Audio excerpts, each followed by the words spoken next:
Hi dears, other സാറാണ്. ഇന്ന് നമ്മൾ മണി ആൻഡ് എക്കണോമി, പണവും സമ്പത്തും എന്ന ചാപ്റ്റർ, 5ാമത്തെ ചാപ്റ്റർ നമ്മൾ മുഴുവനായിട്ട് വളരെ കുറഞ്ഞ സമയം കൊണ്ട് നമ്മൾ നോക്കാൻ പോവാണ്. എക്സാം ഇവിടെ അടുത്ത് വരികയാണ് അല്ലേ. അപ്പോൾ നമ്മൾ ചാപ്റ്ററിനെ കുറിച്ച് മനസ്സിലാക്കേണ്ടത് അത്യാവശ്യമാണ്. എപ്പോഴും പറയുന്ന പോലെ തന്നെ ചാപ്റ്റർ കൃത്യമായിട്ട് മനസ്സിലാക്കണം. എന്നാൽ മാത്രമേ നമുക്ക് അതിൽ നിന്ന് ഏതൊക്കെ ഭാഗത്ത് നിന്ന് ക്വസ്റ്റ്യൻ വരാം, ഏതൊക്കെ ചോദ്യങ്ങൾ നമുക്ക് എങ്ങനെയൊക്കെ എഴുതാം, എങ്ങനെയാണ് ഉത്തരങ്ങൾ എഴുതേണ്ടത് അല്ലേ, അതൊക്കെ നമുക്ക് മനസ്സിലാണെങ്കിൽ നമ്മൾ എന്ത് ചെയ്യണം, ആ ചാപ്റ്ററിനെ കുറിച്ച് കൃത്യമായിട്ട് മനസ്സിലാക്കാം. അപ്പോൾ അതാണ് നമ്മളിന്ന് ചെയ്യാൻ പോകുന്നത്. വളരെ കുറഞ്ഞ സമയം മാത്രമേ നമ്മൾ എടുക്കൂ. ആ കുറഞ്ഞ സമയത്തിലൂടെ നമ്മൾ എന്ത് ചെയ്യുന്നുണ്ട്, ഈ ചാപ്റ്റർ നമ്മൾ കംപ്ലീറ്റ് നമ്മൾ റിവിഷൻ നടത്തി പോകുന്നുണ്ട്. ഓക്കെ, അപ്പോൾ നേരെ ഞാൻ കാര്യത്തിലേക്ക് പോവാണ്. അപ്പോൾ പണവും സമ്പത്ത് വ്യവസ്ഥയും അല്ലെങ്കിൽ മണി ആൻഡ് എക്കണോമി എന്നുള്ള ചാപ്റ്റർ വളരെ ഇമ്പോർട്ടൻ്റ് ആയ ചാപ്റ്റർ ആണ് അല്ലേ, ഏറ്റവും വെയിറ്റേജ് കൂടുതലുള്ള ഒരു ചാപ്റ്റർ ആണ്. അപ്പോൾ ആ രീതിയിൽ തന്നെ നമ്മൾ എന്ത് ചെയ്യണം, നമ്മൾ ഈ ചാപ്റ്റർ പഠിക്കേണ്ടതുണ്ട്. അപ്പോൾ നിങ്ങൾ എന്ത് ചെയ്യുക, വീഡിയോ അവസാനം വരെ കാണുക, നിങ്ങളുടെ കൂട്ടുകാർക്ക് എന്ത് ചെയ്യുക, ഷെയർ ചെയ്ത് കൊടുക്കുക കേട്ടോ. ഓക്കെ, നമുക്ക് നേരെ കാര്യത്തിലേക്ക് പോകാം. ആദ്യം നമ്മൾ ഈ ചാപ്റ്ററിൽ പഠിക്കുന്നത് പണത്തിന്റെ ധർമ്മങ്ങളാണ് അല്ലെങ്കിൽ ജനറൽ ഫങ്ഷൻസ് മണിയാണ്. അത് പ്രധാനമായിട്ട് കുറച്ച് പോയിന്റ് ഉണ്ട്, അത് മാത്രം പഠിച്ചു വെക്കുക. മീഡിയം ഓഫ് എക്സ്ചേഞ്ച് വിനിമയ ഉപാധിയാണ്, അതുപോലെ തന്നെ മെഷർ ഓഫ് വാല്യൂ ആണ്, മൂല്യം അളക്കുന്നതിനുള്ള ഉപാധിയാണ്. സ്റ്റോർ ഓഫ് വാല്യൂ ആണ്, മൂല്യശേഖര ഉപാധിയാണ്. അതുപോലെ തന്നെ മീൻസ് ഓഫ് ഡിഫേർഡ് പേയ്മെന്റ്, ഭാവിയിലേക്കുള്ള കൊടുക്കൽ വാങ്ങലുടെ ഉപാധിയാണ്. ഈ പോയിന്റുകൾ എന്ത് ചെയ്യണം, കൃത്യമായിട്ട് മക്കൾ പഠിച്ചു വെക്കണം. പിന്നെ അതിൽ ഏറ്റവും ഇമ്പോർട്ടൻ്റ് ആയിട്ട് വരുന്ന ഒരു ഭാഗം എന്ന് പറയുന്നത് how does money work in the economy എന്ന് പറയുന്ന ചോദ്യമാണ്. അതായത് പണം സമ്പത്ത് വ്യവസ്ഥയിൽ പ്രവർത്തിക്കുന്നത് എങ്ങനെയാണ് എന്നുള്ളൊരു ചോദ്യമാണ്. അവിടെ നമ്മൾ പഠിക്കേണ്ട ഏറ്റവും പ്രധാനപ്പെട്ട ഒരു പോയിന്റ് പണത്തിന്റെ ചാക്രിക പ്രവേഗം അല്ലെങ്കിൽ concept of velocity of circulation of money എന്ന് പറഞ്ഞ ഭാഗമാണ്. എന്താണ് concept of velocity of circulation of money എന്ന് പറഞ്ഞാൽ കൃത്യമായി മനസ്സിലാക്കുക. എപ്പോഴും മണി എന്ത് ചെയ്യുന്നുണ്ട്, മൂവ് ചെയ്തുകൊണ്ടിരിക്കുന്നുണ്ട് അല്ലെങ്കിൽ മൂവ് ചെയ്തുകൊണ്ടിരിക്കണം. എങ്കിൽ മാത്രമേ എക്കണോമി എന്ത് ചെയ്യൂ, എക്കണോമി ഗ്രോത്ത് ചെയ്യുകയുള്ളൂ അല്ലെങ്കിൽ ഡെവലപ്പ് ആവുകയുള്ളൂ. നമുക്കറിയുന്ന കാര്യമാണ്, എപ്പോഴും എക്കണോമി വളരണമെങ്കിൽ മണി എന്ത് ചെയ്യണം, എപ്പോഴും ഇങ്ങനെ ചലിച്ചുകൊണ്ടിരിക്കണം. അതിനെയാണ് നമ്മൾ സത്യത്തിൽ എന്ത് പറയുന്നത്, നമ്മുടെ velocity of circulation of money എന്ന് പറയുന്നത്. അതായത് ഇപ്പോൾ എൻ്റെ കയ്യിൽ ഇപ്പോൾ ഒരു 100 രൂപ ഉണ്ടെങ്കിൽ ആ 100 രൂപ ഇതിനു മുമ്പ് മറ്റൊരാളുടെ കയ്യിലായിരുന്നു. ഇനി ആ 100 രൂപ ഞാൻ മറ്റൊരാൾക്ക് കൊടുക്കാൻ പോകുന്ന ഒരു പൈസയാണ്. ഈ മണി എന്ത് ചെയ്യണം, കറക്റ്റായിട്ട് നമ്മൾ ഈ പറയുന്ന പോലെ എക്സ്ചേഞ്ച് പ്രോസസ്സിലൂടെ അല്ലെങ്കിൽ കൈമാറ്റ വ്യവസ്ഥയിലൂടെ ഇങ്ങനെ സഞ്ചരിച്ചു കൊണ്ടിരിക്കുകയാണ്. ആ സഞ്ചരിക്കുന്നതാണ് സത്യത്തിൽ നമ്മൾ എന്ത് പറയുന്നത്, velocity of circulation of money എന്ന് പറയുന്നത്. അതായത് മണിയുടെ സർക്കുലേഷനെയാണ് ഇവിടെ ഉദ്ദേശിക്കുന്നത് അല്ലേ, ആ പ്രവേഗത്തിനെയാണ് അല്ലെങ്കിൽ അതിങ്ങനെ ചലിക്കുന്നതിനെയാണ് നമ്മളിവിടെ കൃത്യമായിട്ട് ഉദ്ദേശിക്കുന്നത്. കൃത്യമായിട്ട് പഠിച്ചു വെക്കുക, വളരെ ഇമ്പോർട്ടൻ്റ് ആയിട്ടുള്ള ഭാഗമാണ്. ഇനി നമ്മൾ സെൻട്രൽ ബാങ്ക് ആണ് പിന്നെ വരുന്ന ഏറ്റവും പ്രധാനപ്പെട്ട ഭാഗം. ഇപ്പോൾ പണവും കേന്ദ്ര ബാങ്ക് എന്ന് പറയുമ്പോൾ നമ്മുടെ എല്ലാ രാജ്യങ്ങൾക്കും എന്തുണ്ട്, ഒരു സെൻട്രൽ ബാങ്ക് ഉണ്ട്, ഒരു കേന്ദ്ര ബാങ്ക് ഉണ്ട്. അതിൽ ഇന്ത്യയുടെ കേന്ദ്ര ബാങ്ക് എന്ന് പറയുമ്പോൾ അത് ആരാണ്, the reserve bank of India ആണ് അല്ലേ. റിസർവ് ബാങ്ക് ഓഫ് ഇന്ത്യ ആണ് നമ്മുടെ കേന്ദ്ര ബാങ്ക് എന്നൊക്കെ പറയുന്നത്. അപ്പോൾ അതിന്റെ പ്രധാനപ്പെട്ട ഫംഗ്ഷൻസ് ആദ്യം നമുക്ക് നോക്കാം. ആദ്യത്തെ ഫംഗ്ഷൻ എന്ന് പറയുന്നത് പ്രിന്റിംഗ് ആൻഡ് ഇഷ്യൂയിങ് മണിയാണ് അല്ലെ. എന്ത് ചെയ്യുന്നുണ്ട്, നമ്മൾ കറൻസി അച്ചടിക്കുകയും അതുപോലെ തന്നെ വിതരണം ചെയ്യുകയും ചെയ്യുന്നൊക്കെ ആരാണ്, നമ്മുടെ RBI ആണ്. പിന്നെ വരുന്ന controls the supply of money and credit അല്ലെ. എന്ത് ചെയ്യുന്നുണ്ട്, പണത്തിന്റെ വായ്പയുടെ വിതരണം നിയന്ത്രിക്കുക ഒക്കെ ചെയ്യുന്ന ആരാണ്, ഈ പറയുന്ന റിസർവ് ബാങ്ക് ആണ്. അതുപോലെ തന്നെ ബാങ്കേഴ്സ് ബാങ്ക് ആണ് അല്ലെങ്കിൽ ബാങ്കുകളുടെ ബാങ്കായിട്ട് പ്രവർത്തിക്കുന്നുണ്ട്. Custodian of foreign exchange reserve ആണ്, വിദേശ നാണയ കരുതൽ ശേഖരണ സംരക്ഷകനാണ്. Act as the government's bank, ഗവൺമെന്റിന്റെ ബാങ്ക് ആയിട്ട് എന്ത് ചെയ്യുന്നുണ്ട്, പ്രവർത്തിക്കുന്നുണ്ട്. ആൻഡ് ലാസ്റ്റ് എന്ത് വരുന്നുണ്ട്, പബ്ലിക്കേഷൻ ഓഫ് റിപ്പോർട്ട്സ്, റിപ്പോർട്ടുകളുടെ പ്രസിദ്ധീകരണവും കൂടി അവിടെ വരുന്നുണ്ട് അവസാനമായിട്ട്. ഓക്കെ, അപ്പോൾ ഇത്രയും കാര്യങ്ങൾ എന്ത് ചെയ്യണം, കൃത്യമായിട്ട് ഫംഗ്ഷൻസ് നിങ്ങൾ പഠിക്കണം. എളുപ്പത്തിൽ പഠിക്കാൻ വേണ്ടി വെറുതെ ഞാൻ ചിത്രം കൊണ്ടുവന്നിട്ടുണ്ട്, നിങ്ങളൊന്ന് നോക്കുക. ആദ്യം എന്ത് ചെയ്യുന്നുണ്ട്, കുറെ കറൻസി ഒക്കെ ഇഷ്യൂ ചെയ്യുന്നുണ്ട്. അത് ആരാ ചെയ്യുന്നത്, RBI ആണ് ചെയ്യുന്നത്. നമ്മളെ മണി സപ്ലൈ ആൻഡ് കൺട്രോൾ അല്ലേ, മണിയുടെ എന്താ പറയുക, മണീനെ വിതരണത്തെയും അതുപോലെ തന്നെ അതിൻ്റെ എന്താ പറയുക, അതിൻ്റെ ഇൻഫ്ലേഷൻ ഒക്കെ വരുന്ന ഒരു സമയത്ത്, പണപ്പെരുപ്പും ഇൻഫ്ലേഷൻ ഡിഫ്ലേഷൻ ഒക്കെ വരുന്ന ഒരു സമയത്ത്, പണച്ചുരുക്കവും പണപ്പെരുപ്പവും ഒക്കെ വരുന്ന സമയത്ത് എന്ത് ചെയ്യാറുണ്ട്, റിസർവ് ബാങ്ക് അതിനെ കൺട്രോൾ ചെയ്യാറുണ്ട്. അത് കൃത്യമായിട്ട് പഠിച്ചു വെക്കുക. Repo rate, reverse repo rate ഒക്കെ ഉണ്ട്.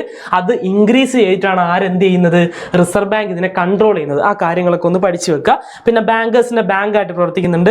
പിന്നെ കസ്റ്റോഡിയൻ ഫോറിൻ എക്സ്ചേഞ്ച് അല്ലേ, അതായത് നമ്മുടെ ഡോളർ പോലുള്ള കാര്യങ്ങളും അതൊക്കെ കസ്റ്റോഡിയൻ ആണ്, റിസർവ് ബാങ്ക് ആണ് അതിന്റെ കസ്റ്റോഡിയൻ ആയിട്ട് വരിക. ഗവൺമെന്റിന്റെ ബാങ്ക് ആയിട്ട് പ്രവർത്തിക്കുന്നുണ്ട്. ലാസ്റ്റ് എന്ത് ചെയ്യുന്നുണ്ട്, പബ്ലിക്കേഷൻ ഓഫ് റിപ്പോർട്ട് അല്ലെ, റിപ്പോർട്ടുകളൊക്കെ പബ്ലിഷ് ചെയ്യുന്ന ആരാണ്, നമ്മുടെ റിസർവ് ബാങ്ക് ആണ്. പിന്നെ banks and non bank financial institution അവിടെ ഇമ്പോർട്ടന്റ് കാര്യമാണ്. അതിൽ ബാങ്കുകളുണ്ട്, മറ്റ് ഇതര ധനകാര്യ സ്ഥാപനങ്ങളും നമ്മൾ പഠിക്കുന്നുണ്ട്. അതിൽ ഏറ്റവും പ്രധാനമായിട്ടുള്ളൊരു പോയിന്റ് കൊമേഴ്ഷ്യൽ ബാങ്കിനെ കുറിച്ചാണ്. ഉറപ്പായിട്ട് ഉറപ്പായിട്ടും ചോദിക്കും കൊമേഴ്ഷ്യൽ ബാങ്ക്. വാണിജ്യ ബാങ്കുകളെ കുറിച്ച് ചോദിക്കും. വാണിജ്യ ബാങ്കുകളുടെ പ്രധാനപ്പെട്ട ഫംഗ്ഷൻസിൽ തന്നെ നമുക്ക് തുടങ്ങാം. അതിൽ ഫംഗ്ഷൻസ് എന്ന് പറയുമ്പോൾ ആദ്യത്തെ എന്താണ്? ആക്സെപ്റ്റിംഗ് ഡെപ്പോസിറ്റ് ആണ്. അതായത് ഈ പറയുന്ന നിക്ഷേപങ്ങൾ സ്വീകരിക്കുക എന്നുള്ളതാണ്. ആ നിക്ഷേപങ്ങൾ തന്നെ നമ്മൾ പഠിക്കുന്ന കുറച്ച് കാര്യങ്ങളുണ്ട്. Saving deposit, current deposit, term അല്ലെങ്കിൽ ഫിക്സഡ് ഡെപ്പോസിറ്റ്, റിക്കറിംഗ് ഡെപ്പോസിറ്റ്, ഇത്രയും കാര്യങ്ങൾ എന്ത് ചെയ്യണം? കൃത്യമായിട്ട് പഠിക്കണം. ഓക്കെ, അത്രയും അക്കൗണ്ടുകളെ കുറിച്ച് നമ്മൾ എന്ത് ചെയ്യുന്നത്? നമ്മളവിടെ പഠിക്കുന്നുണ്ട്. ഇനി ലെൻഡിങ് ലോൺസ് ആണ് അടുത്തൊരു പ്രധാനപ്പെട്ട ഫംഗ്ഷൻ ആയിട്ട് വരുന്നത്. അതായത് വായ്പ നൽകുക അല്ലെ, വായ്പ നൽകുക. ഇത് രണ്ടിലൂടെയാണ് എന്ത് ചെയ്യുന്നത്? ഈ കൊമേഴ്ഷ്യൽ ബാങ്ക് ലാഭം ഉണ്ടാക്കുന്നത്, പ്രോഫിറ്റ് ഉണ്ടാക്കുന്നത്. അങ്ങനെയും ചോദിച്ചിട്ടുണ്ട്. ഈ രണ്ട് കാര്യത്തിലൂടെ എങ്ങനെയാണ് കൊമേഴ്ഷ്യൽ ബാങ്ക് ലാഭം ഉണ്ടാക്കുന്നത് എന്നുള്ളത് അത് കൃത്യമായിട്ട് മനസ്സിലാവുമല്ലോ. നിക്ഷേപം സ്വീകരിക്കുന്ന സമയത്ത് ഇപ്പൊ ഞാനാണ് ഒരു അക്കൗണ്ടിൽ പൈസ ഇടുന്നതെന്ന് വിചാരിക്കും, ഞാൻ കുറച്ച് നിക്ഷേപം ഇട്ടു. അപ്പൊ എനിക്ക് അവരെന്ത് ചെയ്യും? കുറച്ച് പലിശ തരുന്നുണ്ട് അല്ലെ. അപ്പൊ അതിനേക്കാൾ കൂടിയ പലിശയായിരിക്കും ഞാൻ ലോൺ എടുക്കുകയാണെങ്കിൽ എന്നിൽ ഈടാക്കുക അല്ലെ. ഞാനൊരു ലോൺ എടുക്കാൻ പോവുകയാണെങ്കിൽ എനിക്കും ഒരു പലിശ ഈടാക്കും. അതിനേക്കാളും കൂടുതലായിരിക്കും. ആ ഡിഫറൻസ് ആണ് എന്തായിട്ട് മാറുക? പ്രോഫിറ്റ് ആയിട്ട് മാറുക. ആരുടെ? കൊമേഴ്ഷ്യൽ ബാങ്കിന്റെ. ഓക്കെ, പിന്നെ മറ്റു ധർമ്മങ്ങൾ എന്ന് പറയുമ്പോൾ credit card, ATM, locker facility ഒക്കെ ആര് പ്രൊവൈഡ് ചെയ്യുന്നുണ്ട്? നമ്മുടെ കൊമേഴ്ഷ്യൽ ബാങ്കുകൾ പ്രൊവൈഡ് ചെയ്യുന്നുണ്ട്. ആ കാര്യം കൂടെ എന്ത് ചെയ്യുക? കൃത്യമായിട്ട് നിങ്ങൾ പഠിക്കുക. ഓക്കെ, ഇനി source of credit in India. ഇന്ത്യയുടെ വായ്പാ സ്രോതസ്സുകൾ ഏതൊക്കെയാണെന്നുള്ളതാണ്. അതിൽ ഒന്നാമത് വരുന്ന ഫോർമൽ സോഴ്സ് ആണ്. അത് bank, non bank financial institution, അതുപോലെ തന്നെ self help groups, micro finance institution, ഇതൊക്കെ എന്താണ്? ഒരു ഔപചാരിക വായ്പാ സ്രോതസ്സുകളാണ്. ഇനി അനൗപചാരിക വായ്പാ സ്രോതസ്സുകളുണ്ട്. ഇൻഫോർമൽ സോഴ്സ് ഓഫ് ക്രെഡിറ്റ് ഉണ്ട്. അത് ലോക്കൽ മണി ലെൻഡേഴ്സ് അല്ലേ, നമ്മുടെ പലിശക്കാരെന്നൊക്കെ പറയുന്ന ആൾക്കാരില്ലേ, അവര്, അല്ലെങ്കിൽ നമ്മുടെ സുഹൃത്തുക്കൾ, നമ്മുടെ കുടുംബക്കാരോടൊക്കെ നമ്മൾ വാങ്ങുന്ന പൈസ, അതൊക്കെ എന്താണ്? ഇൻഫോർമൽ ആയിട്ടുള്ള സോഴ്സ് ഓഫ് ക്രെഡിറ്റ് ആണ്, അല്ലെങ്കിൽ അനൗപചാരികമായിട്ടുള്ള ഒരു വായ്പാ സ്രോതസ്സാണ് എന്നുള്ള കാര്യം മനസ്സിലാക്കുക. ഓക്കെ, ഇത് നിങ്ങൾ എന്ത് ചെയ്യണം? കറക്റ്റായിട്ടൊന്ന് മനസ്സിലാക്കണം. ഇനി ഫിനാൻഷ്യൽ ഇൻക്ലൂഷൻ്റെ ചോദ്യം കഴിഞ്ഞ മോഡൽ എക്സാമിന് ചോദിച്ചിട്ടുണ്ട്. അത് കൃത്യമായിട്ട് പഠിക്കുക. എന്താണ് ഫിനാൻഷ്യൽ ഇൻക്ലൂഷൻ എന്ന് വെച്ചാൽ, ഗവൺമെന്റ് എന്ത് ചെയ്യുന്നുണ്ട്? എല്ലാ ആളുകളെയും ബാങ്കിങ്ങിന്റെ സിസ്റ്റത്തിലേക്ക് കൊണ്ടുവരാൻ വേണ്ടിയിട്ട് പലതരത്തിലുള്ള നടപടികൾ ചെയ്യുന്നുണ്ട്. അതിന് കുറേ നടപടികൾ ചെയ്തിട്ടുണ്ട്. അത് എന്തൊക്കെയാണെന്നുള്ളതാണ്. ഒന്നാമതായിട്ട് എന്താ? ബാങ്കുകളുടെ ദേശസാൽക്കരണം അല്ലെ, നാഷണലൈസേഷൻ ഒന്നാമത്തെ ഘടകമാണ്. അതുപോലെ തന്നെ സഹകരണ ബാങ്കിങ്, കോർപ്പറേഷൻ ബാങ്കിങ് ഒക്കെ കൊണ്ടുവന്നു, കോപ്പറേറ്റീവ് ബാങ്കിങ് സിസ്റ്റം ഒക്കെ കൊണ്ടുവന്നത് അതിന്റെ ഒരു ഉദാഹരണമാണ്. മൈക്രോ ഫിനാൻസ്, നമ്മളെ കുടുംബശ്രീ പോലത്തെ കാര്യങ്ങളൊക്കെ അതൊക്കെ മൈക്രോ ഫിനാൻസിൽ വരുന്നതാണ്. ദാരിദ്ര്യരേഖയ്ക്ക് താഴെയുള്ള അല്ലെങ്കിൽ വളരെ ദാരിദ്ര്യം അനുഭവിക്കുന്ന ആളുകളെ കൂടി ഈ ഒരു സിസ്റ്റത്തിലേക്ക് കൊണ്ടുവരാൻ വേണ്ടിയിട്ട് അവർക്ക് എല്ലാ മാസവും 1000-2000 രൂപ ഒന്നും നിക്ഷേപിക്കാനൊന്നും ഉണ്ടാവില്ലല്ലോ അല്ലെ. അവരുടെ കയ്യിൽ കുറഞ്ഞ പൈസ അത്ര മിച്ചം നിൽക്കുന്നുണ്ടാവും. ആ പൈസ നിക്ഷേപം കൊടുക്കുക അല്ലെങ്കിൽ നിക്ഷേപത്തിലൂടെ അവരെ പ്രോത്സാഹിപ്പിക്കുക എന്നുള്ളതിന്റെ ഉദ്ദേശത്തിലാണ് മൈക്രോ ഫിനാൻസ് ഒക്കെ കൊണ്ടുവരുന്നത്. അതുപോലെ തൊഴിൽ ലഭ്യമാക്കുക, ഇതൊക്കെ അതിന്റെ ഒരു ഉദ്ദേശങ്ങളാണ്. അപ്പൊ അത് നിങ്ങൾ കൃത്യമായി മനസ്സിലാക്കുക. ലാസ്റ്റ് എന്തുകൂടെ ഉണ്ട്? ജൻധൻ അക്കൗണ്ട് അല്ലെ, സീറോ ബാലൻസ് അക്കൗണ്ടിൽ എല്ലാവർക്കും, രാജ്യത്തിൽ എല്ലാവർക്കും അക്കൗണ്ട് തുടങ്ങുക. അത് സീറോ ബാലൻസ് അല്ലേ, പൈസ ഒന്നും ഇടാണ്ട് തന്നെ അക്കൗണ്ട് തുടങ്ങുക എന്നുള്ള ഉദ്ദേശത്തിലാണ് ജൻധൻ അക്കൗണ്ട് തുടങ്ങിയിട്ടുള്ളത്. അതും ഈ പറയുന്ന ഫിനാൻഷ്യൽ ഇൻക്ലൂഷന്റെ സാമ്പത്തിക ഉൾച്ചേർക്കലിന്റെ പ്രധാനപ്പെട്ട ഭാഗമാണെന്നുള്ള കാര്യം മനസ്സിലാക്കുക. ഇത്രയാണ് നമ്മുടെ ചാപ്റ്റർ. ഈ കാര്യങ്ങളൊക്കെ നിങ്ങൾ പഠിച്ചു കഴിഞ്ഞാൽ നിങ്ങൾക്ക് ഈ ചാപ്റ്ററിന് ഒന്നും പേടിക്കേണ്ട ആവശ്യമില്ല കേട്ടോ. അപ്പോൾ ഇതെന്ത് ചെയ്യുക? കൃത്യമായിട്ട് പഠിച്ചു വെക്കുക. അതുപോലെ തന്നെ ഉറപ്പായിട്ട് എന്ത് പഠിച്ചു വെക്കുക? ഞാൻ നേരത്തെ പറഞ്ഞത് ഇൻഫ്ലേഷനും repo rate, reverse repo rate കൂട്ടിയിട്ടാണ് ഇൻഫ്ലേഷൻ കൺട്രോൾ ചെയ്യുന്നത്. ആര്? Reserve bank. അത് കൃത്യമായിട്ട് പഠിച്ചാണ്, കാരണം അതും ഇമ്പോർട്ടൻ്റ് ആയിട്ടുള്ള പോയിന്റ് ആണ്. ഓക്കെ, അതിന്റെ കൂടെ തന്നെ ഞാൻ പറയുകയാണ് നമ്മുടെ ബാച്ചിന്റെ കാര്യം, നമ്മുടെ RMS ബാച്ചിന്റെ കാര്യം. RMS ബാച്ച് 500 രൂപ മാത്രമേ ഉള്ളൂ. നിങ്ങൾക്ക് എന്ത് ചെയ്യാം? ഇപ്പോൾ അത് ജോയിൻ ചെയ്ത് കഴിഞ്ഞാൽ നിങ്ങൾക്ക് എല്ലാ ക്ലാസ്സുകളും എന്ത് ചെയ്യും? ഫ്രീ ആയിട്ട് കിട്ടും.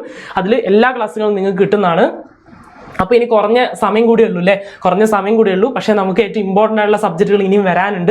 അപ്പോൾ മക്കൾ എന്ത് ചെയ്യുക? ഒരു മടിയും കൂടാതെ വേഗം തന്നെ എന്ത് ചെയ്യുക? കോൺടാക്ട് ചെയ്യുക. താഴെ കാണുന്ന നമ്പറിൽ എന്ത് ചെയ്യുക? കോൺടാക്ട് ചെയ്യുക. 500 റുപ്പീസ് മാത്രമേ ഉള്ളൂ, 500 രൂപയാണുള്ളത്. അപ്പോൾ അതിന് നിങ്ങൾക്ക് ഇത്രയും ക്ലാസ്സുകൾ ഈ എക്സാം ടൈമിൽ കിട്ടുക എന്ന് പറയാൻ വലിയ കാര്യമില്ല. അപ്പോൾ എന്ത് ചെയ്യുക? നിങ്ങൾ ഉറപ്പായിട്ട് എന്ത് ചെയ്യുക? പാരൻസിനോട് പറഞ്ഞിട്ട് ഉറപ്പായിട്ടും കോൺടാക്ട് ചെയ്യുക. ഓക്കെ, അപ്പോൾ അടിപൊളിയായിട്ട് പഠിക്കുക. ഒരു ടെൻഷനും പേടിയും ഒന്നും വേണ്ട. എല്ലാവർക്കും നല്ല മാർക്ക് സ്കോർ ചെയ്യാൻ പറ്റട്ടെ, നല്ലപോലെ എഴുതാൻ പറ്റട്ടെ, നല്ലപോലെ പഠിക്കാൻ പറ്റട്ടെ. നമുക്ക് വീണ്ടും കാണാം. വീണ്ടും കാണുമ്പോഴേക്കും ബൈ.